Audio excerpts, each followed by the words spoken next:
کیا آپ بھی اپنے پیپر میں لمبی لمبی لائنز ڈرا کرتے ہو؟ کیا آپ بھی پیپر کو سمجھے بغیر کویسچن سٹارٹ کر لیتے ہو؟ کیا آپ کو ٹائم مینجمنٹ کا پتہ ہے کہ میں ہر کویسچن کو کتنا ٹائم دوں گا؟ اور کیا آپ آنسر اپنے انڈرسٹینڈنگ کے مطابق لکھتے ہو یا جو آپ نے بک سے یاد کیا ہے یا کسی اور جگہ سے یاد کیا ہے؟ تو آج کی اس ویڈیو میں یہ 4 چیزیں آپ کو بتاؤں گا کہ اکثر سٹوڈنٹس کرتے ہیں یہ، اور اسی کی وجہ سے ان کا ٹیسٹ فیل ہو جاتا ہے۔ تو چلیے آج کی اس ویڈیو کو سٹارٹ کرتے ہیں۔ سب سے پہلے ہم نمبر 1 مسٹیک کی بات کرتے ہیں جو سٹوڈنٹس کرتے ہیں، وہ یہ کہ وہ اپنے پیپر کو بہت زیادہ سجاتے ہیں۔ وہ اپنے پیپر میں لائنز ڈرا کرتے ہیں تاکہ پیپر کا سائز چھوٹا ہو اور ان کے پیجز زیادہ ہو جائے، لیکن یاد رہی کہ ایسا کرنا اس سے آپ کے پیپر میں کوئی پازیٹیو امپیکٹ نہیں آئے گا،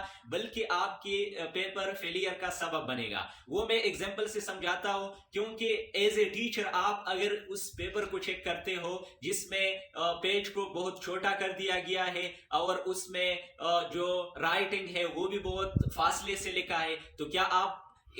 ٹیچر ہو کہ آپ یہ سمجھتے ہو کہ یہ پیپر اچھا ہے، یا کسی اور نے لائنز ڈرا کرتے بغیر پیپر اٹیمپٹ کیا ہے لیکن اس میں کوالٹی کنٹینٹ ہے اور اس نے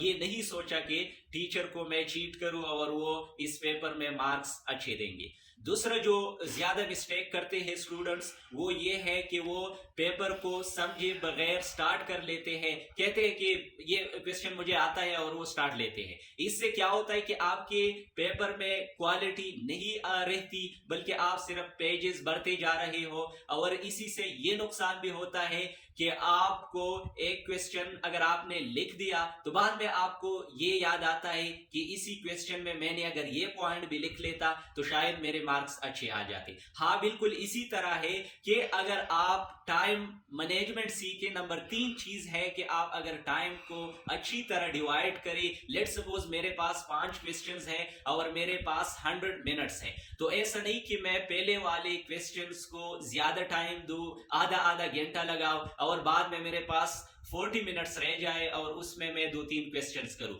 اب مجھے پتا ہے میرے ساتھ یہ ہوا ہے، آپ لوگوں کے ساتھ بھی یہ ہو سکتا ہے کہ سٹارٹ والے کویسچنز ہم بہت زیادہ لکھتے ہیں، 2-3 پیجز ریکوائرڈ ہوتے ہیں، ہم 5-6 پیجز بھی لکھتے ہیں۔ تو اس سے یہ ہوتا ہے کہ پیجز تو آپ نے سٹارٹ میں بھر لیے، لیکن جب ایگزامینر آپ کے لاسٹ 2 کویسچن چیک کریں گے تو وہ تو یا بہت شارٹ ہوں گے کیونکہ آپ کے پاس ٹائم کم تھا، اور اس میں کوالٹی تو بالکل نہیں ہوگی۔ دوسرا یہ کہ اس سے ایگزامینر کو یہ سمجھ آتا ہے کہ آپ کو یہ کویسچنز سمجھ نہیں آئے تھے اس لیے آپ نے شارٹ کر دیے، یا آپ نے کوئی کویسچن مس کر دیا۔ 5 کرنے تھے، آپ نے 4 اٹیمپٹ کیے، کس وجہ سے؟ آپ کو ٹائم مینجمنٹ کا نہیں پتا تھا کہ میں نے ٹائم کس طرح ڈیوائڈ کرنا ہے۔ تو اس کو آپ مد نظر رکھیں اور آپ کویسچن پر ٹائم ڈیوائڈ کریں۔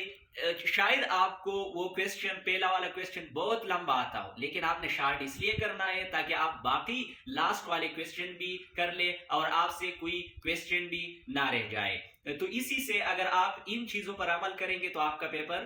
پاس ہو سکتا ہے۔ اس کے علاوہ جو لاسٹ مسٹیک ہے 4 نمبر، وہ یہ ہے کہ آپ کے رائٹنگ میں پرسنل وائس نہیں ہوتا۔ پرسنل وائس ڈائریکٹلی کنیکٹڈ ہے کریٹیوٹی سے، کہ آپ کی رائٹنگ میں کوئی کریٹیو چیز نہیں ہے، بلکہ آپ نے وہ چیز چھاپ لی ہے کسی بک سے، یا آپ نے کہیں اور سے سنا ہو، کسی جگہ، کسی ویب سائٹ سے، کسی اور سورس سے آپ نے سنا اور آپ نے وہی چھاپ دیا، پھر آپ بعد میں کہتے ہو میرے مارکس کم آئے۔ بلکہ آپ نے کیا کرنا ہے، کویسچن کو آپ نے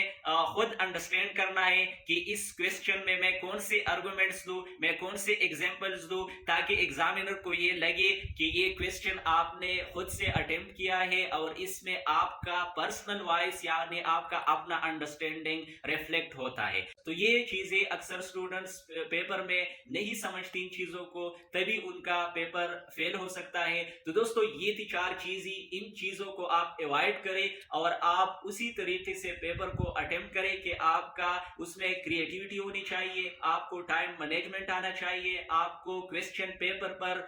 ایٹ لیسٹ 5 منٹ لگانے چاہیے تاکہ آپ کو سمجھ آ جائے، اور آپ نے پیپر کو لائنوں سے، مارکروں سے سجانا نہیں ہے تاکہ آپ کا ٹائم بچ جائے۔ تو اسی طرح میں ویڈیوز بناتا ہوں آپ کے لیے انٹرویو ریلیٹڈ اور ٹیسٹ ریلیٹڈ. تو اگر آپ اس چینل پر نئی ہے تو آپ اس کو لازمی سبسکرائب کریں تاکہ آنے والی ویڈیوز آپ کو بر وقت مل سکے.